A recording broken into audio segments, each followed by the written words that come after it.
Joe, at last, the House settlement case has been approved. The House settlement case will pay thousands of former players from the 2016 to 2024 season $2.8 billion in back pay for name, image, and likeness. I'm one of those people, by the way. Are you really?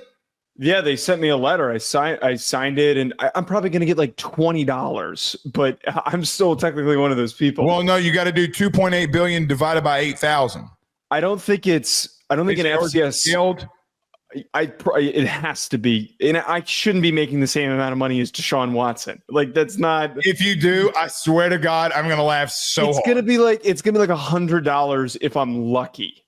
But okay, sorry, continue. Rhode Island long snapper Joe DeLeone gets $25,000 check sent by the NCAA. There's absolutely no shot. And if it, but your someone it's going to be very fun if it is.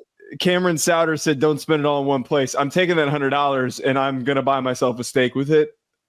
But to this point, though, I don't think that I'm getting very much. Well, that is funny. I didn't even know that. You didn't tell me. But $2.8 million in back pay for name, image, and likeness for the years 2016 to 2024. Joe, per Ross Dellinger, the annual cap, quote unquote, and new enforcement entity that is expected and now is here with the College Sports Commission. And we'll talk about CEO in just a moment. Deloitte, who is an accounting firm, will be running the NIL's clearinghouse, a.k.a. NIL Go, is where all NIL deals will be put in through a clearinghouse. They also state in this House settlement case that a 48-hour business day rule, meaning you have to approve these in 48 hours, is going to be a 48-day rule. NIL Go, nor can the commission determine fair market value. That got missed, and I tagged you in it. Now, I went and I sent it to you just to make sure. Let's not jump to that just yet. We're not going to correct. We're not going to jump to that just yet. We will get back to that because I think it's an interesting talking point that we got to get to. However, in my humble opinion, that one massively got missed by everybody. Okay. To continue here, Brian, how you say it's not Sealy. Sealy. Brian Sealy, a former U.S. attorney who served with Major League Baseball as the VP of Investigations, is the new CEO of College Sports Commission. He came out with a statement saying that he is ready to take on this challenge for the new CEO role. Joe, Ross Dellinger reports that already that attorneys are gearing up for legal changes, also with Title IX with cap compensation. Pete Nakos on this as well said that he spoke with 14 agents and that they are gearing up for more lawsuits. Joe, I don't know really where to start here. I try to give a little bit of a breakdown of what the House settlement case is there. Your thoughts on the new age and era of the House settlement case, NIL, and everything that's been going on, and what this really is for college football. So this comment from Cameron is like the first thought that I have, which is he says this sounds like a lot of lawsuits. So all of this in theory, in a vacuum, a lot of the information, there's a crap load of it. There's so much of it that in the last couple of days, we're just at the breadth, we're just at the very cusp of understanding how this is going to change everything. There are going to be a lot of opinions from administrators, coaches, college general managers, scouting staff members, from players. There's so many different opinions on how things should be done, will be done, how things are unlawful, unjust.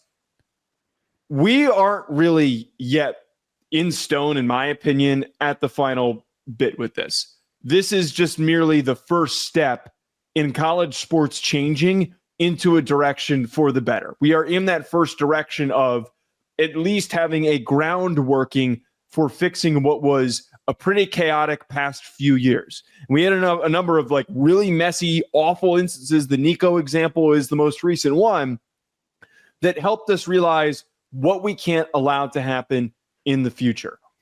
I do agree that I think a lot of lawsuits are going to still come from this. I think that what will prevent that is teams and athletes opting into and agreeing that they will abide by the rulings of the College Sports Commission. I think that the roster limits are a completely different layer to this that we can eventually get to. But Blake, I'm just glad that this got approved, because if this didn't get approved, this would have completely exploded and would have become incredibly more chaotic. It would have caused even more problems, unfathomable problems that I don't think any of us could have completely wrapped our heads around. I agree with you that I agree with you on everything. I do think that lawsuits are on the way. I do think that I don't know how you can determine fair market value. So when we're talking about lawsuits coming, I think that's where it's going. Again, not getting there yet. I'm glad that there's a third-party regulation in this, because the conferences were not going to do it. Right? Like, the conferences were not going to regulate anything. They said that they couldn't do that. Joe, what I do like about this is it feels like it's a massive step forward to trying to get something in place for the chaos that has been there. When you brought up Nico, what about Bryce Underwood? Like, we have not yet really talked about that whole situation. We have, but we haven't. Like, we haven't talked about that a billionaire whose wife went to Michigan said that she wanted a quarterback, and Dave Portnoy put up a shitload of money to go get a kid. I mean, other than selling T-shirts, what other is the NIL? So, well, that none of that is going to be, to this point, something like that is now not going to be permissible. We're not going to see that. So we happen. think. So we think. Okay, go ahead. Sorry, continue. I'm cutting you off already. The federal court system in Tennessee, I quoted this, stated in the Nico situation, when Tennessee got caught, in reference to having a booster fly him from California to Tennessee, that players or potential players for any university can have NIL discussions in high school. I got to be honest with you. So if the NIL clearinghouse says, okay, well, schools or businesses or whoever can't talk to a high school recruit, I have federal mandate that says that I can. So there already is things with the whole Nico situation, with everything that's played out. Joe, why can't they? So I think with this part of this, what you're saying is correct. And it kind of goes in line with how I opened the segment, that like we're really just at the very beginning of this, because one of the things that was brought up I think it was Ross's article, was mentioning how that there is a second step to this. And the quote that I have was, step 2 may be even more difficult.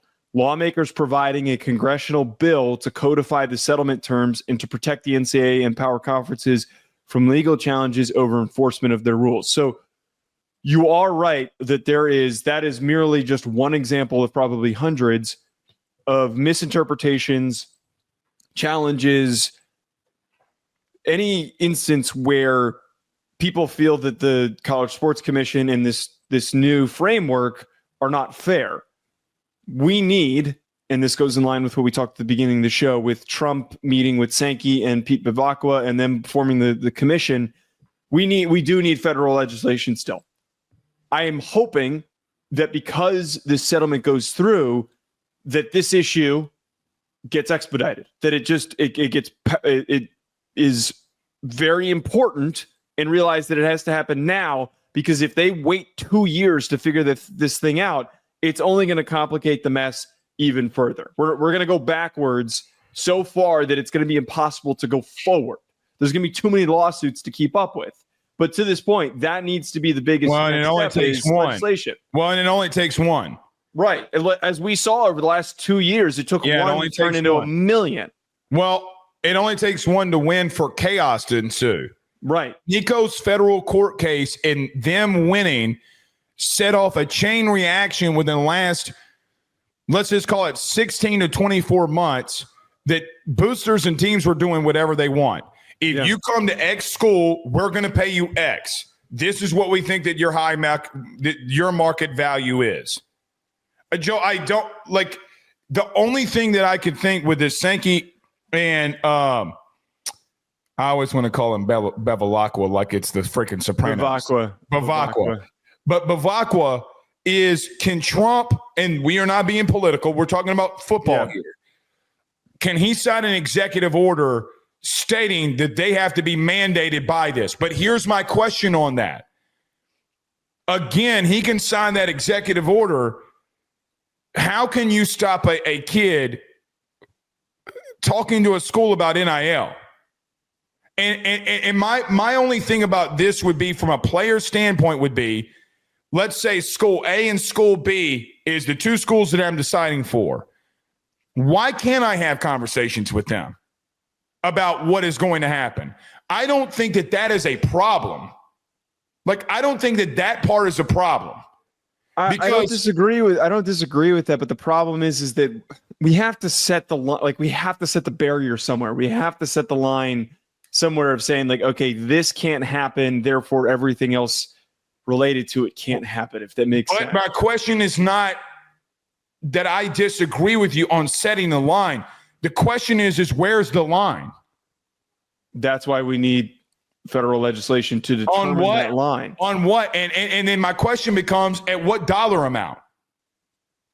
It has nothing to do with the dollar amount. It has everything to do with the inducement. It has everything to do with if it is trying to persuade a player to come play for the university. It's always, if I offer more, it's always to persuade somebody to go to my school versus another. But wait. So I might be butchering this. Okay. But there happened recently with the Las Vegas Aces, the women's basketball team in the WNBA, that they were receiving money from like the city of Las Vegas that was outside of their contracts that they weren't supposed to be receiving. So I'm bringing this up to say that in professional sports, you can't have an outside entity step in and manipulate a contract negotiation. Do they have a collective bargaining agreement?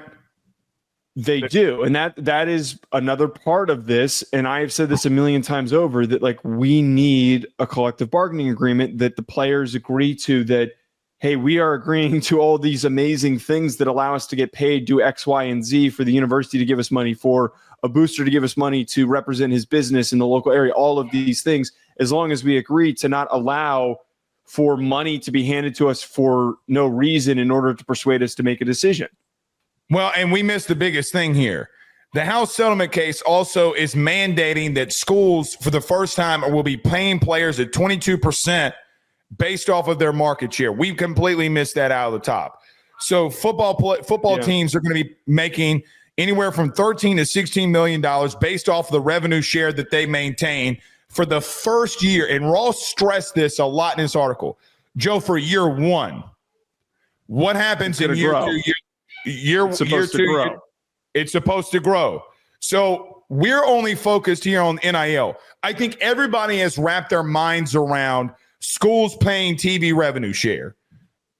I don't know how else you can spin it. I mean, what, Joe, let me just ask you this very quickly. Is there anything that we need to conversate in reference to TV revenue share? The only thing that I would say is that's where I think schools are going to start getting things are going to start getting very interesting.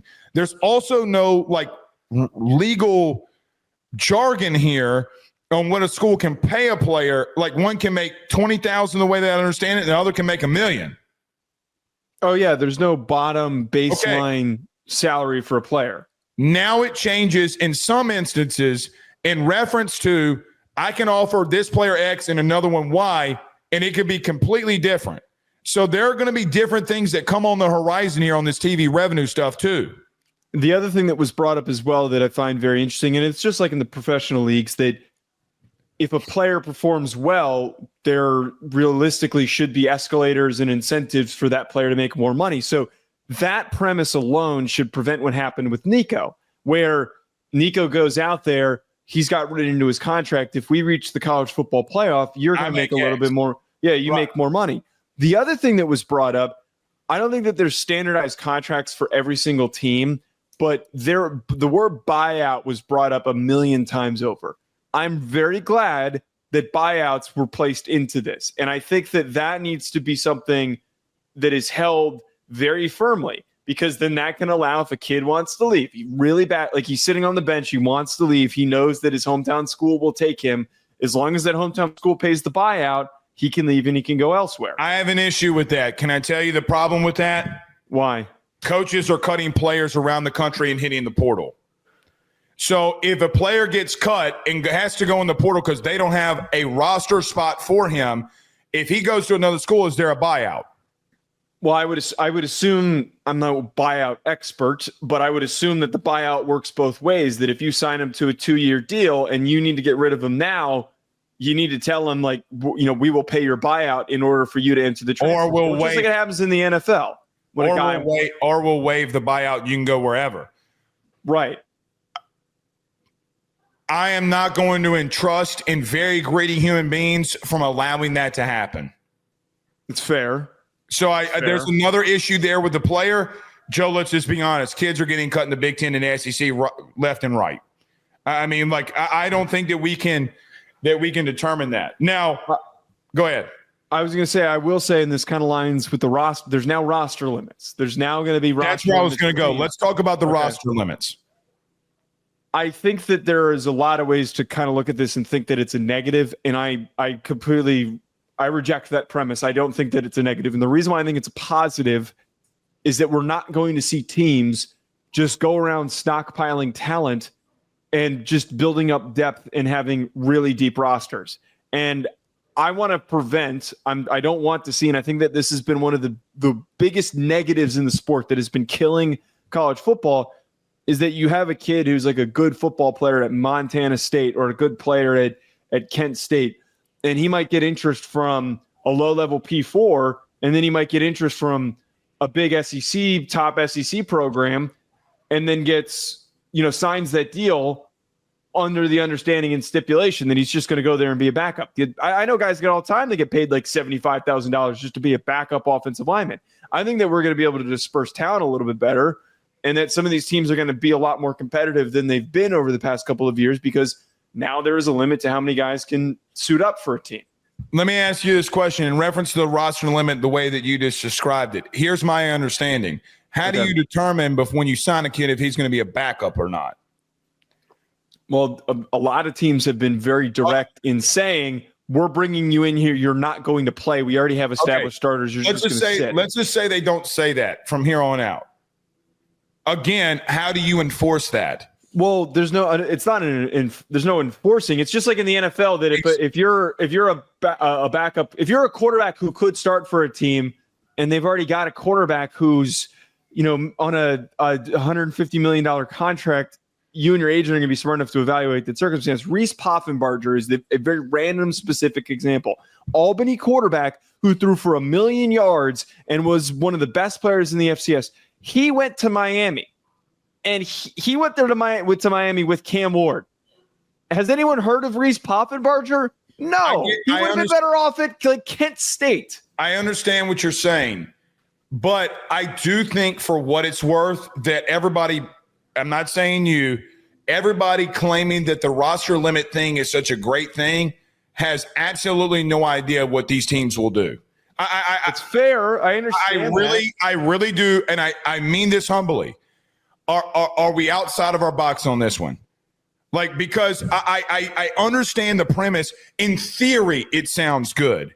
We're talking about human beings that have been paying kids under the table and doing crazy shit over the last 4 years. You really think that they're not going to get creative and stop that now? Well, I'm sorry, Joe. There are definitely going to be kids that get screwed over, but I think that if kids and agents are smart enough to evaluate, look, they might be offering you a lot of money, and they're going to get, if their contract's being given to you and you're getting offered $200,000 to come in and compete for a starting job, and you lose that job, at the very least, you're getting $200,000. And there's going to be teams that, with the intent, it's a waste of money on the school's part if they do that. Joe, they don't care. I understand that. Joe, you think Texas is going to spend $40 million on a roster this year if they want to go get, which they did this year, by the way. Yeah. So they brought in 2 backup quarterbacks behind Arch Manning. Do you think that they give a flying Rudy Poo about those 2 kids? No. It's a security blanket in reference to, God forbid, Arch Manning goes down. At least we have somebody there with experience. You now have a roster limit. You can't have 7 quarterbacks in the roster. You now have to probably keep 4 or 5, and two of those kids. Yeah, but Joe, they do have 4. That's my point. They don't have 7. They're still going to get away with that. I don't know. I don't know if I completely agree with it. Like, Joe, I understand that scholarship limit, and portal kids at quarterback go in there every year. They're just going to figure it out. They're still going to go get okay, I understand where you're getting at, that they're going to find workarounds and stuff like that. But, like, if there is a hard limit to the amount of players that are on a team, there's no more walk-ons or any of that shit. There's a hard limit to the 85. Why would they waste roster spots on bringing in a bunch of quarterbacks that they don't need? Joe, for depth. But they only have 85 spots. Joe, right now, every team in all of college football has maybe 3 scholarship quarterbacks right now. Okay. If they only have 2, let's just say a kid from the FCS goes into the portal and has a lot of experience, Texas, like they did this past season, will get in the mix just in case Arch Manning goes down. Okay, I understand what I completely in the NFL all the time. I completely understand starting him over Arch Manning. I'm not. I don't like that part. I am completely understanding, but that will happen at every position. I'm talking about, but there's a limit. You can't just keep bringing in kids. There's a limit. No, they've always had an 85 scholarship limit, bud. They've always had an 85 scholarship limit. So there's always been a cap. It hasn't been a position cap. I think. No, wait. Hold on one second. There have still been, understandably, they're still paying guys to come in and be walk-ons. I'm talking about those guys that have been on the very back end of the roster that come in and are just sitting there, that aren't playing. Those guys aren't just coming in and we're not talking about walk-ons here. That's Poffinger going to Miami is not a walk-on situation. Okay, I get that, and he wasn't. I'm trying to just merely point out that an example like that doesn't happen as likely because teams are now restricted to how many players are on a team. There are plenty of guys. Wait, but has there not already been? There has been, but there's plenty of guys that will go to Texas or will go to Florida State. I had a teammate who transferred to Florida State as a walk-on, and they were paying him. They were still paying for his school. He was still technically on scholarship because they gave him an NIL deal that covered his tuition and everything. Sounds good. Those guys don't leave FCS schools anymore. They stay. Sounds good. That is one instance of what we've seen in the last 40 years that has been happening. Where do the other 30 guys, 40 guys that were on rosters, where do they go? Where do they go? Joe, Texas had a depletion of defensive linemen and brought in 5 guys. Okay, they had the money to spend. That's not those are not the guys that I'm talking about. Where do the other 40, 50 guys that have been on college teams, where are they now? They're sitting on those rosters. Okay, but most of them are not walk-ons. Most of the guys that are happening right now are scholarship players. And if you do position roster caps, they're going to figure it out like the NFL figures it out. It's the same instance. But I'm asking you, Joe, does Texas have? Stop. Forget the scholarship limit. Does Texas have only 85 players that are on the Texas? Yes. They have more than 85 players. There are 100-something players. Walk-ons. Joe, I'm specifying. Name the kid that was a big time. We're having two different conversations. No, we're not. We are not. I'm talking about all of those guys that exceed the limit. You're not listening to what I'm talking about. Joe, and I'm asking you to give me an example of a big time player somewhere else that wasn't. That's not what I said, though. But that's not what I said. But that is what the roster limit is trying to prevent, and it's not going to prevent it. If a kid from the FCS wants to go to Florida State and they have 2 scholarship quarterbacks, he can go there and they can pay him. They absolutely can. Okay, but that's not what how does that stop? That doesn't need to be stopped. That's not what I'm saying needs to be stopped. I'm talking about now that the roster size has shrunken. there are like a huge grouping of bodies of kids that just are on teams that are practice squad players that are like 6th, 7th down on the list of all these teams. And guys that if they everybody knows from where they played in high school and stuff like that, that had offers to go play at G5 programs, FCS programs, but they opted to be walk-ons, backup players at big programs. I'm saying that those players now, people want to claim that it's bad that they no longer are part of Texas or Alabama or whatnot. I'm saying it's better that there's now an injection of that talent being able to go play elsewhere. That's what I'm talking about. Okay, and that's not the situation that I think that they think that they're trying to get with this roster limit.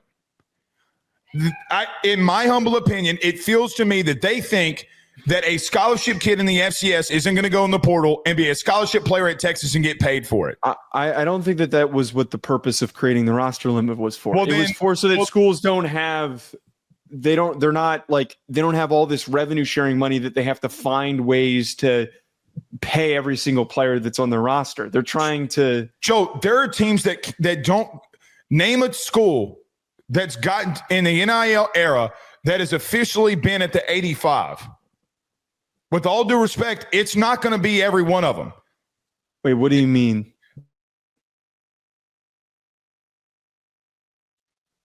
Blake, I lost you. Can you hear me? I don't know if this is on my end. I don't know if this is on Blake's end.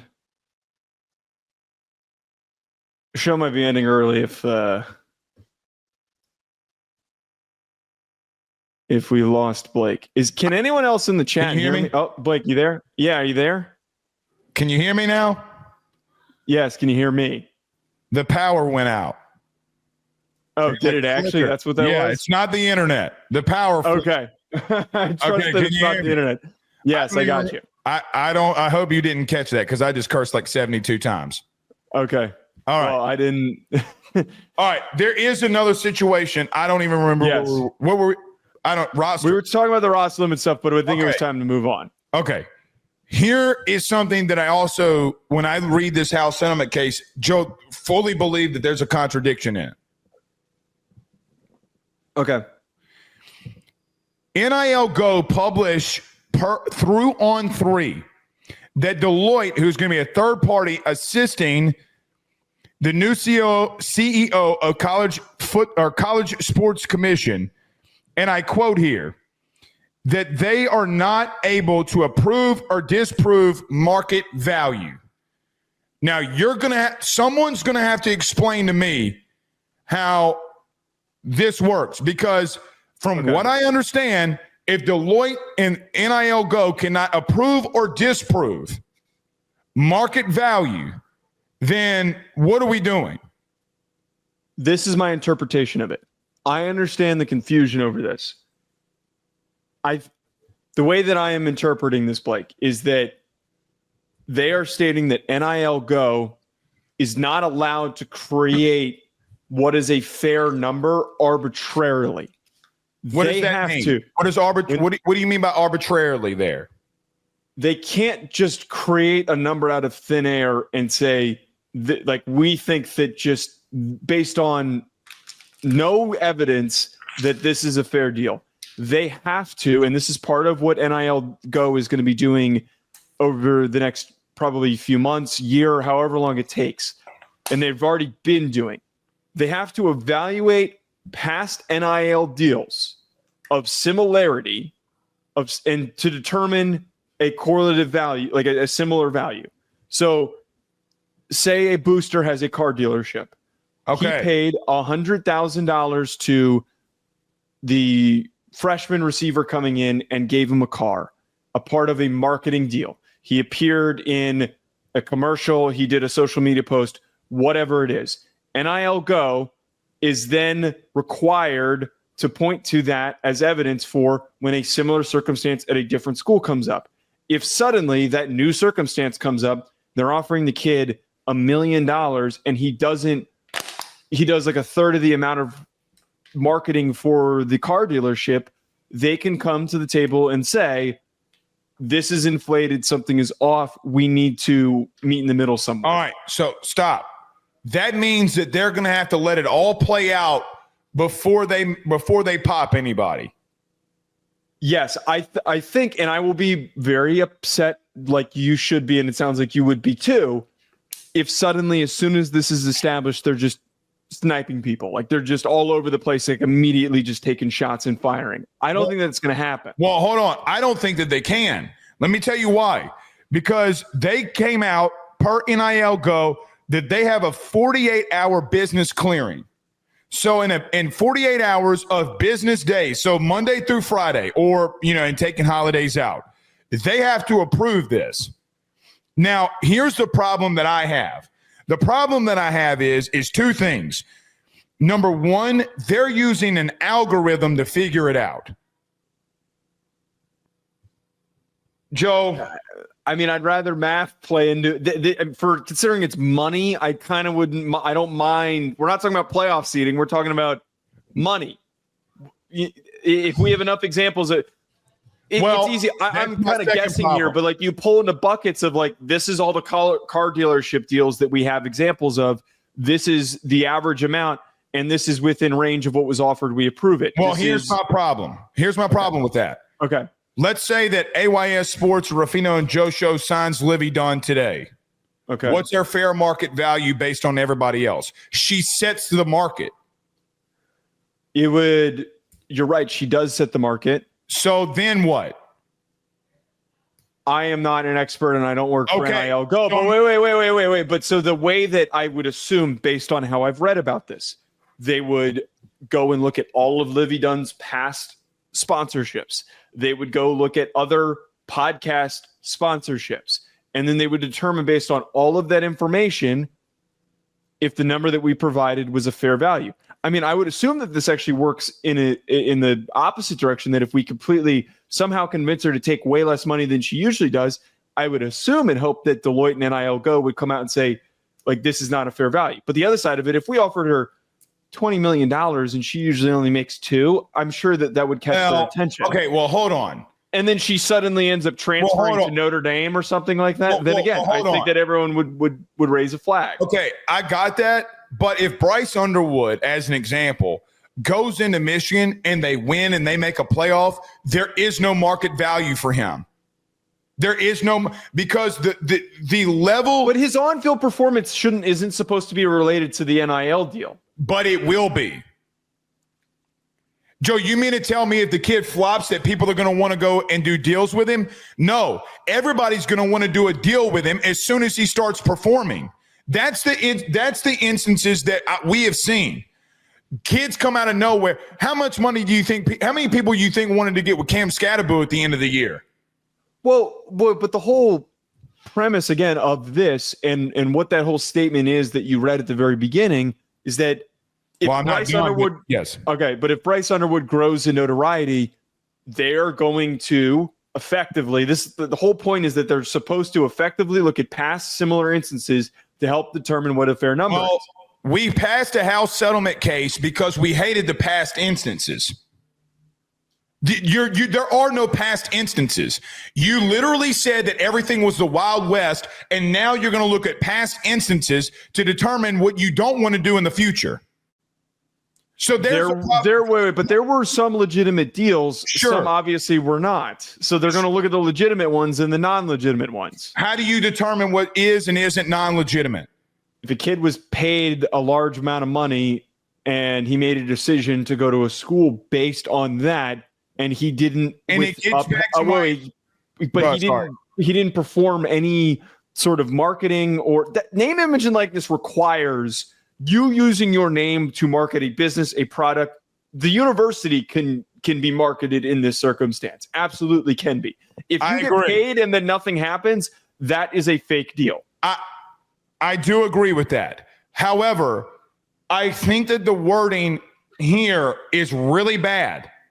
It's very bad. They came up with a solution that Deloitte can pop a transaction, say that they think the value is $50,000 and someone is offering $100,000.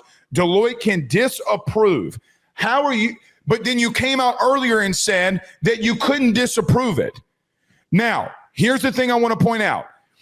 The second attempt, if you bring it back, say that Deloitte disapproves an NIL contract, it goes directly to the CEO. If the CEO rejects it, guess what they got to do then? Guess what they got to do? What? They got to go to court. Right. Arbitration. Good luck. You can, Joe, it's going to be a hard day in hell that the court is going to disapprove a contract. It's a contract between two parties. But the problem is, and I brought this up with the Las Vegas Aces example. That's a different. We can't go there. No. Yes, but yes, we can't go there though, because they have a collective bargaining agreement. Okay.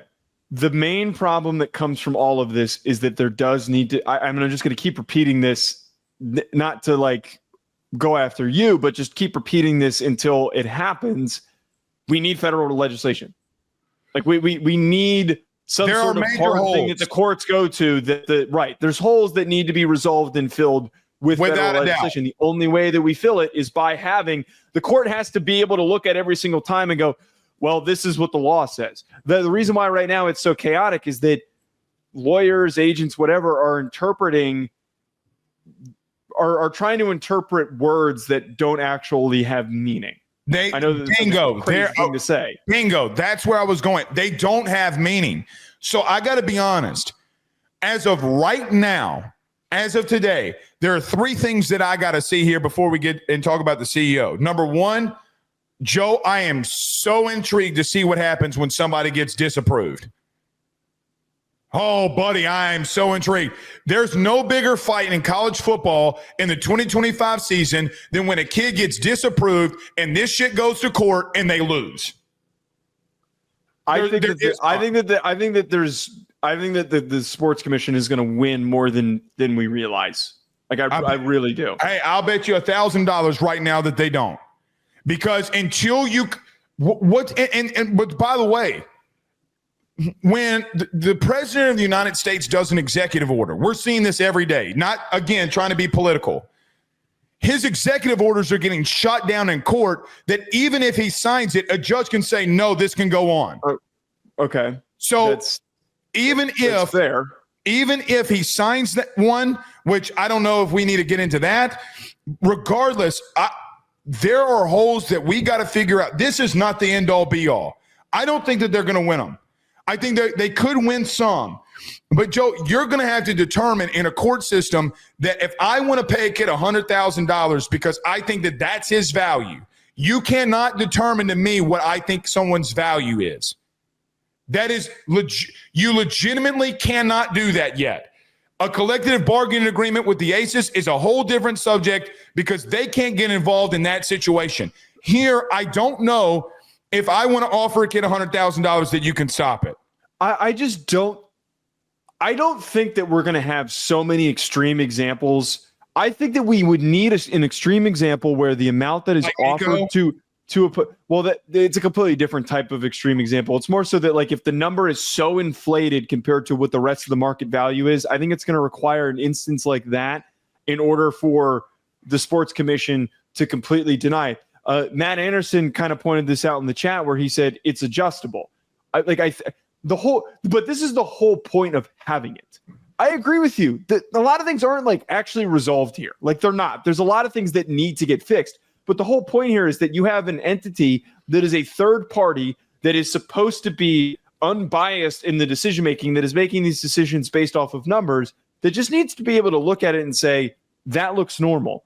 They need to be able to acknowledge what doesn't look like it was an inducement. That is at the end of the day. That is the biggest determination here. It is like, does this look like this was designed to force a kid to make a decision to go to a specific school and not a business deal? That is when they're supposed to step in.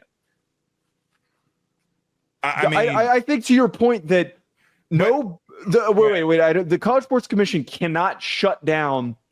To your point, they can't step in and all of a sudden and be like, well, you can't pay this kid X amount of dollars, but they can step in and say, this was a manipulation tactic in order to persuade this kid to go and do something. That is the whole purpose of this. Well, Not to say that he's getting too much money. I got to be honest. Then now you have to get past the Tennessee court system ruling with Nico, which is already in play. That a kid can talk to both institutions to figure out what is best for his decision.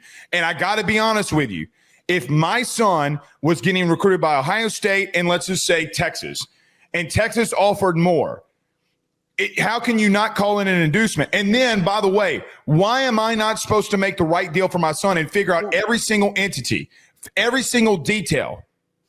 But it's not coming from, in this circumstance, it's not coming from the school. The whole point is that, like, if a booster suddenly, what they're trying to prevent is they don't want the Larry Ellison stuff. You're right. Bryce Underwood is a great example. They can't just have some millionaire walk in and go like, here's a bunch of bread, come play for us. Here's a bunch of money. That's what they're trying to prevent. They can have the conversation. They're going to do that shit quietly now, but it still is going to continue. And someone's going to get smoked. Once the first person gets smoked for trying to do that, that is when all hell will probably break loose. We might need to keep talking about this tomorrow because obviously we're kind of up on time, but we might need to talk about this. Do you want to get to the CEO today, or do you want to wait until tomorrow? Why don't we get to it tomorrow? Because I've got Hack City coming up, and like, why don't we? Because we can. I'd really like to talk about that for like 20 minutes. Well, look, I think that's important conversation. Here's the good thing in your and I discussion.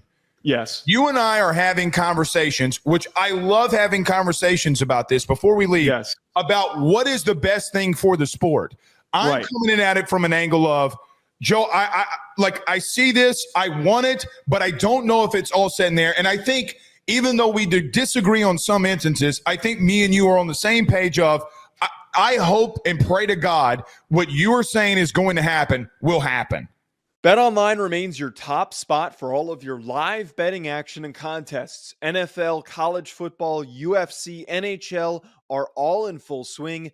BetOnline is your number one source for wagering news, odds, trends, and predictions with both desktop and mobile access at any time. Head to BetOnline today and use promo code BELIEVE, that's BLEAV, for 50% off your first deposit. That is a 50% welcome bonus.